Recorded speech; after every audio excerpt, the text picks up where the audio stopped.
जी Nepal HD टेलिभिजनको दैनिक बहसको कार्यक्रम जी बहसमा हार्दिक स्वागत अनि अभिवादन व्यक्त गर्न चाहन्छु। तपाईसँग जी बहसका साथमा सदा चाहिँ आज पनि उपस्थित भएको छु म तिलक तिवारी। हामीले कार्यक्रम जी बहसमा कहिलेकाहीँ राजनीतिक सन्दर्भ, कहिलेकाहीँ राजनीति हितका सन्दर्भमा बहस गर्दै आइराखेका छौँ। यसै सन्दर्भमा जी बहसका पछिल्ला केही श्रृङ्खलाहरूलाई हामीले चाहिँ अपाङ्गता भएका नागरिकहरूको हक अधिकारको प्रश्नमा केन्द्रित गर्दै आएका छौँ, समर्पित गर्दै आएका छौँ।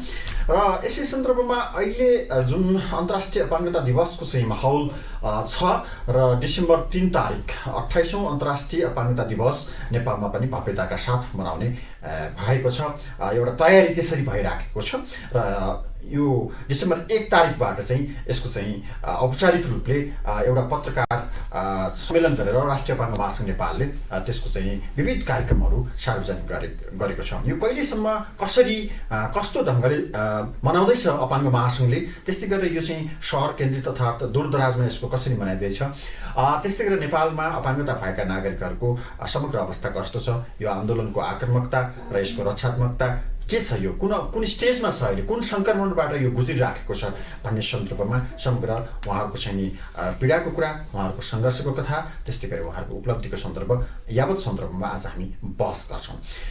त्यसका लागि हामीसँग आज 4 जना व्यक्तित्व कार्यक्रममा अतिथिको रूपमा आउनु भएको छ। उहाँहरू विभिन्न सङ्घ संस्थालाई प्रतिनिधित्व गर्नुहुन्छ। राष्ट्रिय अपाङ्ग महासङ्घ नेपाल एनएफटीएन यसको चाहिँ केन्द्रीय कार्य समिति सदस्य हुनुहुन्छ देवकला प्राजुली। महासङ्घको आधिकारिक दृष्टिकोण उहाँले हामीसँग सेयर गर्नुहुनेछ। त्यस्तै गरेर हामीसँग नेत्रहीन महिला सङ्घको अध्यक्ष हुनुहुन्छ चाहिँ सीता सुवेदी। त्यस्तै गरेर हामीसँग हुनुहुन्छ भौतिक अपाङ्गता अभिभावक सङ्घका अध्यक्ष एवं उहाँ चाहिँ कानुनविद पनि हुनुहुन्छ। कानुनको सेक्टरमा पनि उहाँले चाहिँ काम गरिराख्नु भएको छ र लिगल्ली हेर्दाखेरि कस्तो छ त अपाङ्गता अधिकारलाई कानुनको सन्दर्भमा, ऐनको सन्दर्भमा, नियमावलीको सन्दर्भमा र यसको चाहिँ संवैधानिक प्रत्याभूतिको सन्दर्भमा पनि उहाँले केही कुराहरू राख्नुहुनेछ। त्यस्तै गरेर खड्ग श्रेष्ठ हुनुहुन्छ। उहाँ चाहिँ नेपाल अपाङ्ग सेवा सङ्घ सिमरा बाराको प्रतिनिधित्व गर्नुहुन्छ। उहाँको त्यसको चाहिँ सल्लाहकार हुनुहुन्छ। सँगसँगै उहाँ चाहिँ एकजना समाजशास्त्रीको रूपमा पनि रहनु भएको छ। उहाँहरू 4 जनासँग हामीले जुन डिसेम्बर 3 तारिक अन्तर्राष्ट्रिय अपाङ्गता दिवसको सन्दर्भमा र समग्र अपाङ्गताहरूको चाहिँ अपाङ्गता भएका नागरिकहरूको समग्र अवस्थाको सन्दर्भमा आज हामी बहस गर्छौँ। यहाँहरू 4 जनालाई स्वागत गर्न चाहन्छु कार्यक्रममा। धन्यवाद। अब म चाहिँ सुरुमा चाहिँ मुकुन्दजी जो यहाँ हुनुहुन्छ तपाईँबाट यो चाहिँ बहसको प्रारम्भ गर्न चाहन्छु। आजकै सन्दर्भमा यो चाहिँ अपाङ्गताको जुन एउटा मोमेन्ट छ, अपाङ्गता भएका नागरिकहरूको जुन अवस्था छ, यसलाई लिएर तपाईँको चाहिँ बौद्धिक अपाङ्गता अभिभावक सङ्घको अध्यक्ष र एउटा चाहिँ लिगल सेक्टरमा पनि कानुनी सेक्टरमा पनि काम गरिरहनु भएको एकजना व्यक्तित्व, कसरी ठ्याक्कै टिप्पणी गर्दाखेरि, एकदम सठिक टिप्पणी गर्दाखेरि के भन्नुहुन्छ? धन्यवाद तिलकजी। जी बहसमा जुन आज तपाईँले यो विषयलाई उठान गर्नुभएको छ, हामी वास्तवमा अपाङ्गता भएका व्यक्तिहरूका तर्फबाट अपाङ्गता भएका व्यक्तिहरूले पनि समाजमा सँगसँगै अन्य व्यक्ति सरह काम गर्नुपर्छ भनेर काम गरिरहेका छौँ र यसै सन्दर्भमा यसको सुनवाई गर्ने एउटा अन्तर्राष्ट्रिय संस्था जसले ग्लोबल्ली काम गरिरहेको छ, युनाइटेड नेसन्स, त्यसले चाहिँ डिसेम्बर 3 तारिकलाई चाहिँ अन्तर्राष्ट्रिय अपाङ्गता भएका व्यक्तिहरूको लागि भनेर छुट्याएको छ अन्तर्राष्ट्रिय रूपमा दिवसको रूपमा। त्यही पेरिफेरीमा हामी छौँ। यो वर्षको नारा हामीले एक्सेसिबल फ्युचर अथवा अपाङ्गता भएका व्यक्तिहरूलाई पनि एक्सेसिबल विकासका कुराहरू, हरेक कुराहरू एक्सेसिबल तरिकाले अगाडि बढ्नेछन् भन्ने कुरो चाहिँ हामीले आशा गरेर संयुक्त राष्ट्रसङ्घले यो कुरालाई अगाडि बढाइरहेको स्थिति हो। यसै सन्दर्भमा नेपालमा पनि हामीले कस्तो छ त हाम्रो एक्सेसिबल फ्युचर अथवा हामीले कुन लाइनमा पुगेका छौँ भनेर चाहिँ हामीले यसलाई पक्कै पनि अनुभव पनि गरेका छौँ र यसको चाहिँ कुन लेभलमा हामी कसरी चाहिँ यसलाई अगाडि बढाइरहेका छौँ, सरकारले कसरी हेरिरहेको छ, हामीले के भोगिरहेका छौँ भन्ने कुरो पनि हामीले पक्कै अनुभूत गरेका नै छौँ।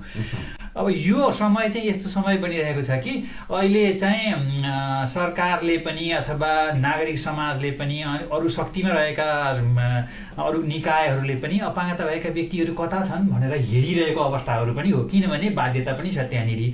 एक किसिमको यहाँ अपाङ्गता भएका व्यक्तिहरूलाई व्यक्तिहरूको पर्सनालिटी अथवा उनीहरूको व्यक्तित्वमा चाहिँ समाजमा सरकारले पनि क्वेसन गरिरहेको अथवा दुई किसिमको भन्छ कि हामी कानुनमा चाहिँ भन्छौँ, म कानुनको पनि विद्यार्थी, तपाईँले अघि पनि भन्नुभयो, हामी डिफ्याक्टो र डिजुरे भन्छौँ कि डिजुरे भनेको चाहिँ कानुनहरूमा चाहिँ कतै न कतै लेखिदिएको छ अपाङ्गता भएका व्यक्तिहरूको लागि यो हुनुपर्छ ओ हुनुपर्छ, संविधानमै लेखेको छ। संविधानमा चाहिँ तपाईँको धारा 31मा शिक्षा सम्बन्धी अधिकारको कुरो छ, त्यहाँ चाहिँ अपाङ्गता भएका व्यक्तिहरूको लागि दृष्टि सम्बन्धी, अपाङ्गता भएका व्यक्तिहरूको लागि ब्रेलको कुरा, साङ्केतिक भाषा दोभाषीको कुरा आदि इत्यादि कुराहरू छन्। अपाङ्गता अधिकार ऐन छ, त्यो ऐनले पनि धेरै कुराहरू समेटेको छ, नसमेटेको होइन। तर पनि त्यसको चाहिँ डिफ्याक्टो भनेको चाहिँ फ्याक्टमा चाहिँ के छ, व्यवहारमा चाहिँ के भइरहेछ भनेर हेर्दाखेरि चाहिँ व्यवहारमा चाहिँ तपाईँको फेरि पनि आउटकम चाहिँ फेरि तपाईँको जस्तो हुनुपर्ने हो ब्याकवार्ड क्या, पछाडि के त्यो जस्तो उपलब्धि आउनुपर्ने हो, आउटकम जे हुनुपर्ने हो त्यो चाहिँ नभइरहेको स्थितिमा हामीले अझै पनि सेकुलराइजेसन भन्छ नि, समता अथवा चाहिँ निरपेक्ष समाजको निर्माणको लागि अझै धेरै काम गर्नुपर्ने छ। यसको मतलब अझै हामीले धेरैवटा अन्तर्राष्ट्रिय अपाङ्गता दिवस मनाउनु पर्ने स्थिति रहेको छ। यही हुनाले नेपालमा यो वर्षको अन्तर्राष्ट्रिय अपाङ्गता दिवसले पनि एक्सेसिबल फ्युचर बनाउनको लागि केही न केही काम, केही इट्टा थप्ने कामहरू गर्ला भन्ने म आशा गर्न चाहन्छु। यो बेलामा मेरा साथीहरू पनि जुन अहिलेको समय छ, जुन युगको एउटा चेत हुन्छ नि, युगको एउटा चाहिँ जुन जागरण हुन्छ, समयको जुन ग्लोबलाइजेसन पनि छ, विश्व कहाँ पुगिसक्यो भन्ने छ होइन, चेतनाको कुरा गर्दा, राज्यले हेर्ने एटिच्युडको कुरा गर्दाखेरि तपाईँले चाहिँ अहिले हामी कहाँनिर छौँ त? यसरी अब राज्यले त सापेक्षतामा अब हेर्नुहोस्, पर्सन हुने व्यक्ति हुनको लागि चाहिँ पर्सनालिटी हुनुपर्छ। पर्सनालिटीको लागि चाहिँ मुख्य गरी 3वटा कुरा चाहिँ हुनुपर्छ क्या। व्यक्तिले एग्रिमेन्ट गर्न सक्नुपर्छ। एग्रिमेन्ट भनेको स्वतन्त्र रूपमा उसले चाहिँ सम्झौता गर्न सक्नुपर्छ। भनेको मतलब के भने तपाईँ घरबाट बाहिर निक्लिनु भयो, तपाईँले स्वतन्त्र रूपमा चाहिँ यो म डिपार्टमेन्ट स्टोरमा किन्न जान्छु भन्ने तपाईँले चाहिँ निर्णय गरेपछि त्यहाँ जान पाउनु पऱ्यो। तपाईँले चाहिँ तपाईँको चाहिँ विद्यालय जानलाई त्यसै किसिमको त्यो इन्गेजमेन्ट तपाईँको एग्रिमेन्ट गर्न पाउनु पऱ्यो होइन। तपाईँको त्यसै गरी आफ्नो तपाईँको चाहिँ जुन निर्णय गर्ने क्षमता हुन्छ, तपाईँले डिसिजन गर्ने कुराहरू, त्यसलाई चाहिँ तपाईँले सजिलै कार्यान्वयन गर्न सक्नु पऱ्यो। अब यो व्यक्तिको रूपमा हुनुपर्ने जुन गुणहरू, व्यक्तिमा चाहिँ दिनुपर्ने जुन गुणहरू, त्यो सजिलै चाहिँ उपलब्ध गराउन सकेको स्थिति नभएको। अब अहिले अपाङ्गता भएका व्यक्तिहरू जस्तो म चाहिँ, मेरो अभिभावक हुँ, म मेरो छोरी चाहिँ बौद्धिक अपाङ्गता हुनुहुन्छ, उहाँ चाहिँ अहिले एउटा पर्सनल एटेन्डेन्स भनेर व्यक्तिगत सहयोगी नपाएर अभिभावकहरूले मेरो वाइफ भएर हामीले चाहिँ केयर गरिरहनु पर्ने स्थिति छ। जबकि सरकारले, हामी 21औं शताब्दीमा छौँ, यो मेरो छोरी जस्ता व्यक्तिहरूको लागि अलिक विकसित समाजमा म हुन्थेँ भने उसलाई कम्तीमा 4 जना पर्सनल एटेन्डेन्स सरकारले उपलब्ध गराउँथ्यो मलाई। त्यो सबै काम मैले आफैले गरिरहनु परेको छ। अब सरकारले कहाँनिर काम सुरु गरेको छ, जम्मा 3000 रुपियाँ यो वर्ष बढाएर भत्ता दिने भनेर चाहिँ सुरु गरेको छ। अब यसैलाई मान्ने हो भने हामी एकदमै पछाडि छौँ। सरकारको जिम्मेवारीको लागि हामी एकदमै पछाडि छौँ। हाम्रो साथीहरूले बताउनु हुनेछ, मलाई लाग्छ हामी चाहिँ अत्यन्त पछाडि पारिएको अथवा मार्जिनलाइज कम्युनिटीमा छौँ।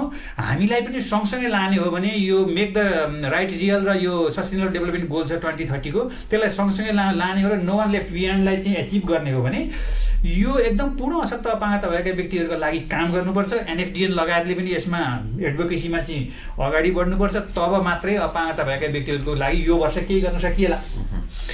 देवकल्प राजुले, तपाईँ राष्ट्रिय अपाङ्ग महासङ्घ नेपालको प्रतिनिधित्व गर्नुहुन्छ। कुनै पनि राज्य कति कल्याणकारी छ, राज्य कति चाहिँ प्रगतिशील छ, अर्थात् त्यो राज्य कति चाहिँ जनताप्रति जवाफदेही छ भन्ने चिज, अर्थात् त्यहाँ सुशासन कति छ भन्ने चिज, अपाङ्गता भएका नागरिकहरूलाई त्यो राज्यले जुन एटिच्युड कस्तो राख्छ भन्ने कुराले निर्धारण गर्छ होइन।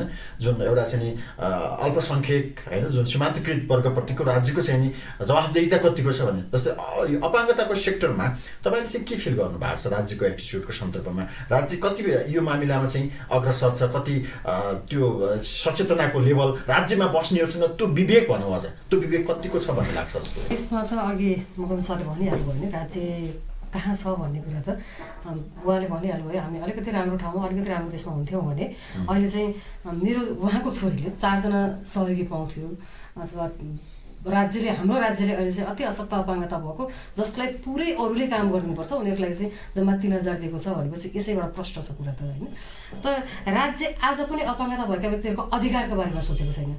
अहिले पनि हो, हाम्रो संविधानमा छ, हाम्रो कानुनमा छ, अपाङ्गता भएका व्यक्तिहरूलाई मौलिक हक अरू व्यक्तिसँग हक भन्ने छ, शिक्षामा छ, स्वास्थ्यमा छ, सबै कुरामा छ। अपाङ्गता भएका व्यक्तिहरूलाई उनीहरूको आवश्यकता अनुसारले उनीहरूले पढ्न पाउनुपर्ने ब्रेलका कुराहरू छ, दोभाषीका कुराहरू छ, साङ्केतिक भाषाका कुराहरू छ होइन, यी सबै कुराहरू छ।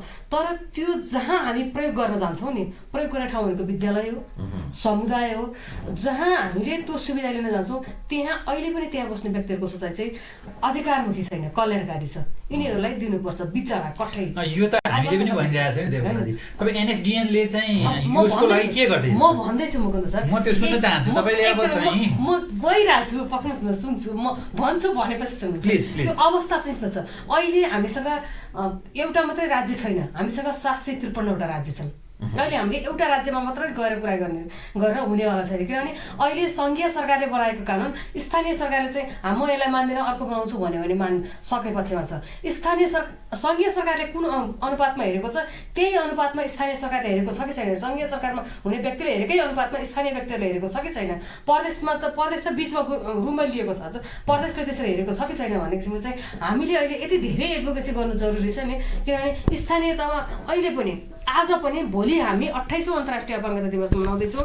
हाम्रो साथीहरूले विगत वर्षदेखि गर्दै आएको कार्यक्रम प्रत्येक वर्ष गर्नुहुन्छ नि त, प्रत्येक ठाउँमा त्यो गर्नको लागि पनि तिनीहरूलाई यति बजेट हुन्छ नि भनेर कल्याणको रूपमा छुट्याएको छ, प्रतिशतको रूपमा उनीहरूलाई अधिकार दिएको छ नि। किनभने आफ्नो स्थानीय संरचनाभित्र कतिजना अपाङ्गता भएका व्यक्तिहरू छन्, कस्ता कस्ता प्रकारका अपाङ्गता भएका व्यक्तिहरू छन्, उनीहरूको आधिकारिक रूपमा चाहिँ रिपोर्ट इन्टेन्सन बस यी अपाङ्गता भएकालाई दिने होइन, यिनीहरूलाई यसै टोपल्ने हो भनेर होइन, त्यसरी नदिएको कि त्यो दिनुपर्छ, स्थानीय सरकारको नियमावलीमा यो छ भनेर त्यो जनप्रतिनिधिहरूमा चाहिँ त्यो शिक्षाको कमी भयो कि के भन्ने अहिले फिलिङ्स के हो? उनीहरूलाई चाहिँ चेतना स्तर नै छैन कि उनीहरूलाई कस्तो छ भने अपाङ्गता भएका व्यक्तिहरूलाई दिने कुराहरू कानुनमा संविधानमा तत्त्व जे लेखियो पनि यो चाहिँ अधिकार हो भनेर उनीहरूले बुझेकै छैन कि स्थानीय तहमा। उनीहरू अधिकारमुखी हो, यिनीहरूको पनि राइट हो, यिनीहरूलाई हामीले दिनुपर्छ, बाध्यकारी छ भन्ने कुरा छैन। कानुन बन्यो त्यसलाई चाहिँ इम्प्लिमेन्टेसन गर्ने जुन कुरा छ नि त्यसलाई चाहिँ यो बाध्यकारी, यसलाई दिनैपर्छ, यो उसको अधिकार हो, अधिकारले मागेको कुरा हो भन्ने कुरा चाहिँ छैन। आज पनि के छ त भन्दा एउटा घरमा चाहिँ जो मार्जिनलाइज ग्रुप कति छ भन्ने हुन्छ कि एउटा घरमा 5 जना चाहिँ साङ्गा व्यक्तिहरू छन्, एकजना अपाङ्गता भएको व्यक्ति छ भने त्यो घर 5 जना अनुकूलको बन्छ कि ऊ पनि त्यहाँ इन्क्लुड हुनुपर्छ भन्ने कुरा हाम्रो घर बनेको हुँदैन कि। सबभन्दा पहिलेको त घर नबनेपछि त्यो समाज बन्दैन नि त, घरबाट सुरुवात भयो नि समाज बन्यो, समाज नबनेपछि राज्य बन्दैन। तर घरको व्यक्तिलाई के हुन्छ भने उनीहरूको जुन त्यो अचल सम्पत्ति हुन्छ नि, अचल सम्पत्ति हामीले भोलि भाग लाउँदाखेरि हामी 5 जना 6 जना, हामी 5 जना साङ्गा व्यक्ति, 1 जना अपाङ्गता, 6 जनाको लागि बराबर हो भनेर उसले सोचे हुन्छ। 6 जनाको लागि बराबर हो भने त त्यो घर पनि त 6 जनाले बराबर हो। अब हेर्नुहोस् है, अब यो डेमोक्रेसीमा तपाईँको सोसल समाज, हामी अझ यो फेडरल सिस्टममा गइसकेका छौँ, नागरिक समाज पनि त्यत्तिकै महत्त्वपूर्ण भूमिका हुन्छ। म पनि एउटा डिपिओ अथवा अपाङ्गता राष्ट्रिय अपाङ्ग महासङ्घको सदस्यको नाताले कति जिम्मेवार छु त्यो म त्यसको जिम्मेवारी लिन तयार हुनुपर्छ। तर अहिले एनएफडिएनको स्ट्राटेजी के हो? अहिले 753 तपाईँले सरकार भन्नुभयो, त्यसपछि अर्को प्रान्त सरकार भयो, सबैमा एनएफडिएन कसरी जान्छ? तपाईँको स्ट्राटेजी के हो? डिपिओहरूसँग तपाईँ कसरी मिलेर काम गरिरहनु भएको छ र त्यो 753 सरकारमाथि तपाईँको उपस्थिति कसरी हुन्छ त नि? हामीले अब सबै ठाउँमा त एनएफडिएन जान सक्दैन नि त, जम्मा 39 जना मान्छे छौँ हामी, सबै व्यक्ति त्यहाँ पुग्ने भन्ने कुरा होइन। हामीले हाम्रा साथीहरूलाई चाहिँ उनीहरूलाई चाहिँ सक्षम बनाउने कुरा हो, उनीहरूले त्यहाँ गएर लड्न सक्नु पर्यो कि आफ्नो स्थानीय सरकार जस्तै। क्षेत्रै पछि अब एनएफडिएनले डिपिओ अथवा शाखा खोल्दैछ? शाखा खोल्ने होइन मकुम सर, के सिंहदरबार घर घरमा भन्ने थियो नि त हिजो नारा, तपाईँलाई याद छ नि? हिजो सिंहदरबार स्थानीय निर्वाचन हुनुभन्दा अगाडि सिंहदरबार प्रत्येक गाउँ गाउँमा भन्ने कुरा हुँदा के सिंहदरबारै उचालेर गाउँ गाउँमा लाने कुरा होइन नि त। त्यो खालको म एकचोटि है त्यसमा प्रत्येक स्थानीय तहमा स्थानीय सरकारसँग राष्ट्रिय महासङ्घ जुन राष्ट्रिय अपाङ्ग महासङ्घ नेपाल छ त्यसले कसरी चाहिँ उनीहरूलाई प्रशिक्षित गर्ने भन्ने एउटा प्लानिङ मार्गचित्र त होला नि त तपाईँ? एकदमै हाम्रो साथीहरूलाई स्थानीय स्तर अहिले त विभिन्न कानुनहरू बन्दैछन्, विभिन्न ऐनहरू नियमावलीहरू कानुनहरू जुन बन्दैछन् स्थानीय स्तरमा, त्यो स्थानीय स्तरमा बन्दै गरेका नियमहरूमा अपाङ्गता समावेशी हुनुपर्छ है। अपाङ्गता समावेशी हुनलाई यो कुराहरू समावेश गर्नलाई चाहिँ तपाईँहरूले त्यहाँ लोकल लेभलबाट एडभोकेसी गर्नुहोस्। त्यहाँ गएर तत्त्व जस्तै पर्वत जिल्लामा चाहिँ राष्ट्रिय अपाङ्ग महासङ्घ त्यहाँका चाहिँ स्थानीय तहसँग डाइरेक्ट जाने होइन, त्यहाँका डिपिओलाई पठाउने हो। डिपिओले गर्ने होइन, डिपिओ त्यहाँका डिपिओलाई त्यहाँ गर्न सक्ने गरेको छन् कि छैनन् भनेर अवगमन गर्नु अब त्यसो त हामी खड्गजी आउनुभएको छैन, अब मोफसलबाट नै आउनुभएको गरेको छँदै छैन भन्ने चाहिँ होइन, तर उहाँको सुनौँ त, उहाँको सुनौँ त। एक मिनट म भन्छु, गरेको छँदै छैन भन्ने होइन, तर थुप्रै दुविधाहरू त छ नि त, थुप्रै त्यहाँ जान सक्ने कुराहरू सबै ठाउँमा पुग्न सकेको छैन। सकेको भएदेखि त अहिलेको यो अवस्था आउँथ्यो नि, सकेको भएदेखि त अझै पनि कल्याणकारी तरिकाले भएको छ भन्नै पर्दैन, तर हामी त्यसमा छौँ, गर्छौँ र गरिरहेछौँ। खड्गेजी, अब तपाईँ मफसलबाट हुनुहुन्छ, बाहिरबाट होइन, 12बाट हुनुभयो, के हो साँच्चीकै यो केन्द्रमा त रमाइलो पनि छ होइन, अब सिंहदरबार नजिकै छ भनौँ न एउटा खालको समावेशिता बचाउ आन्दोलन होइन, अब चाहिँ यताउति भइरहेको छ, साँच्चीकै दूरदराजको अवस्था चाहिँ के हो भन्नुहोस् त। नमस्कार, म चाहिँ 12बाट हो अहिले प्रतिनिधित्व गरिरहेको। म समाजशास्त्रको सोसियोलोजीको स्टुडेन्ट पनि परेको हुनाले मैले चाहिँ दुईवटा एङ्गलबाट हेर्न खोज्छु। त्यो दुईवटा एङ्गल भनेको एउटा इन्डिभिजुअलिस्टिक पर्सपेक्टिभ, अर्को सोसियोलोजिकल पर्सपेक्टिभ। वैयक्तिक दृष्टिकोण हेर्दाखेरि यो काठमाडौँबाट बाहिर जान चाहन्न धेरै एनजिओहरू, अब राष्ट्रिय अपाङ्ग महासङ्घको प्रतिनिधित्व गरेर देव म्यामले भर्खरै आफ्नो कुरा राख्नुभयो। मैले अब त्यसमा धेरै आपत्ति जनाउँदिनँ, किनभने सिमरामा 2059 सालमा स्थापित हाम्रो पनि एउटा डिपिओ हो, त्यसले लामो सङ्घर्ष गरेको छ। होइन, महासङ्घको आपत्ति जनाउने नजनाउने भन्दा पनि महासङ्घको कार्यशैलीलाई लिएर तपाईँ चाहिँ बाहिर सन्तुष्टि हुनुहुन्छ कि हुनुहुन्न? तपाईँहरू बाहिरको चाहिँ डिपिओजहरूको त्यसलाई जनताहरूको के छ? म त्यहाँ पुग्दैछु सर, धन्यवाद सर, तिलक सर, म त्यहाँ पुग्दैछु। अहिले हेर्नुहोस्, यो फेडरलिजमको प्र्याक्टिस नेपाल गभर्मेन्टले गर्न थालेपछि स्थानीय तहका जति पनि मेकानिजम्स छ, उपमहानगरपालिका भन्नुहोस्, नगरपालिका, गाउँपालिकामा रहेका सरकार सञ्चालकहरू भनौँ न, स्थानीय सरकार सञ्चालकहरू कुन तहका, कुन क्वालिफिकेसनका, कुन लेभलका, कुन एक्सपिरियन्सका मान्छेहरूले त्यहाँ नेतृत्व र प्रतिनिधित्व गरेको भन्ने कुरा नै त्यो त पोलिटिक्स नै विचित्रको छ। त्यो पोलिटिकल्ली गएको न छ, धेरै व्यक्तित्वहरूको प्रतिनिधित्व पोलिटिकल्ली गएको छ, पोलिटिकल रिप्रेजेन्टेसन छ। अब ती व्यक्तित्वहरूको प्रतिनिधित्वले उहाँहरूको आफ्नो ख्वाबमा केन्द्रित छ ती सबै कुराहरू, र डिसेबिलिटी भएका व्यक्तिहरूको व्यक्तित्व विकास, उहाँहरूको सामाजिकीकरण, सशक्तिकरण, सबलीकरण, रोजगारमा पहुँच, शिक्षा, स्वास्थ्य लगायत राज्यले दिनुपर्ने आधारभूत बेसिक कुराहरू पनि दिनको लागि अपाङ्गता भएका व्यक्तिहरू स्वयं लड्नुपर्ने अवस्था छ।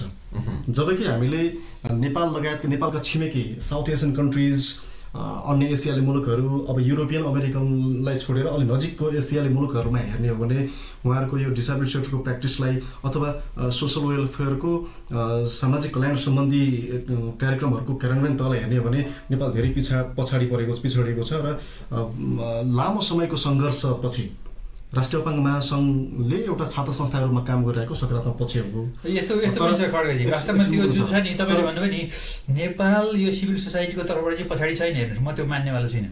नेपाल पनि सिभिल मुभमेन्टमा चाहिँ अगाडि छ, हाम्रो मुभमेन्ट एकदमै अगुवा मुभमेन्ट हो, तर सरकारको जुन आइडेन्टिफिकेसन, सरकारले जुन रिकग्नाइज दिनुपर्ने हो त्यसमा क्वेसन भन्न चाहन्छु म। तपाईँको मफसलमा म एकचोटि गएको थिएँ, तपाईँको क्षेत्रमा म गएको थिएँ है, सुन्नुहोस् है एकैछिन, तपाईँको क्षेत्रमा म गएको थिएँ, एकजना बच्चा चाहिँ एउटा सामान्य थेरापी नपाएर उ सुतिरहेछ होइन, थेरापी नभएर उ सुतिरहेछ।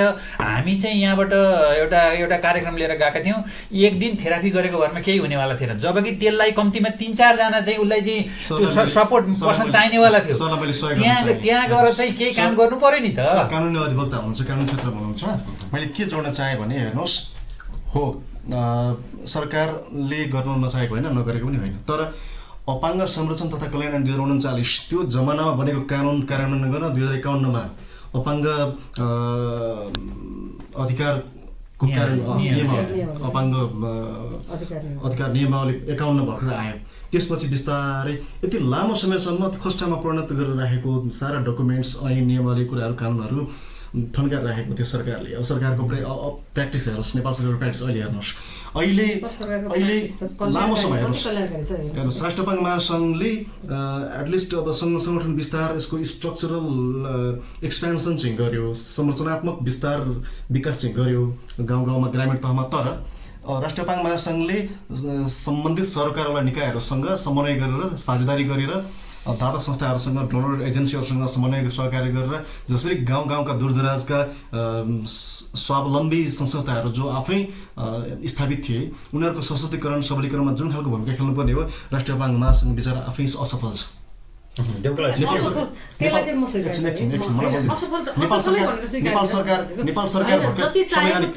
संवैधानिक रूपमा नेपाल सरकार फेडरलिजमको प्र्याक्टिसमा छ।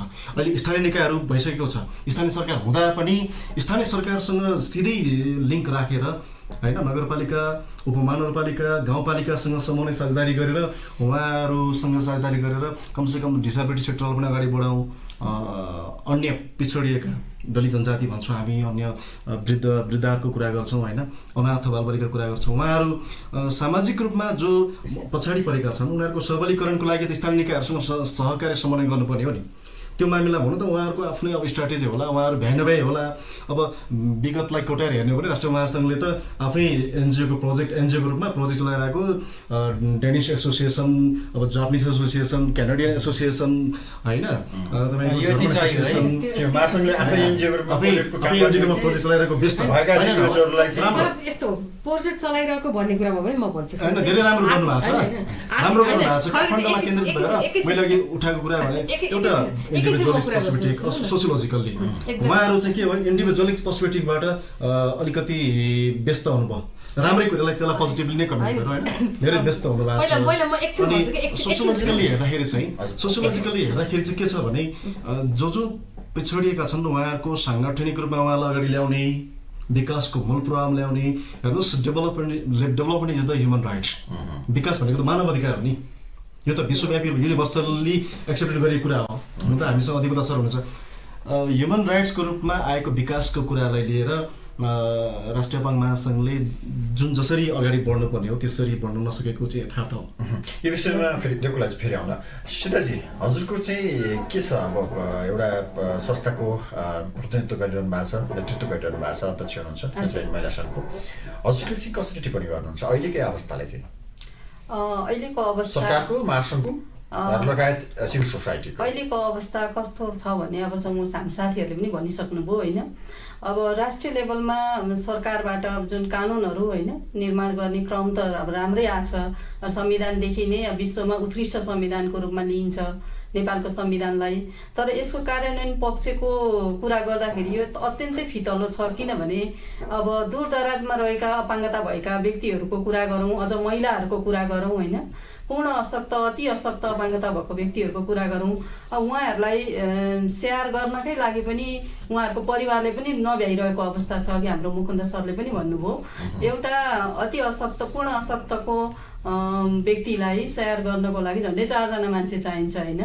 अब त्यसमा राज्यले जुन एउटा भत्ताको व्यवस्था गरेको छ त्यो 3000, जबकि उसको त्यो औषधि उपचार पनि त्यो 3000ले पुग्दैन होला होइन। अब त्यसमा कुरा गरौँ, शिक्षाको कुरा गरौँ, निःशुल्क शिक्षा भनेको छ, त्यो निःशुल्क शिक्षा पनि कतिले पाइरहेका छन् होइन, त्यो हामीसँग कतै केही डाटा छैन। त्यसपछि अब स्वास्थ्यको कुरा छ होइन, अब अपाङ्गता भएको महिलाहरूको प्रजनन स्वास्थ्यको कुरा छ, सामाजिक सुरक्षा भत्ताको कुरा छ। मनोरञ्जनको कुरा त हामी अपाङ्गता भएको व्यक्तिहरूले कमैले मात्रै सहरी क्षेत्रमा प्राप्त गरेको होला। अरू यावत अधिकारका कुराहरू छन्, यो चाहिँ सरकारले जुन स्थानीय तहदेखि नै ऐन नियम बनाएर त्यसमा चाहिँ अपाङ्गता भएका व्यक्तिहरूको अधिकारलाई सुरक्षित गरेर होइन, अब हाम्रो सिंहदरबार गाउँ गाउँमा, घर घरमा, टोल टोलमा भनेको छ।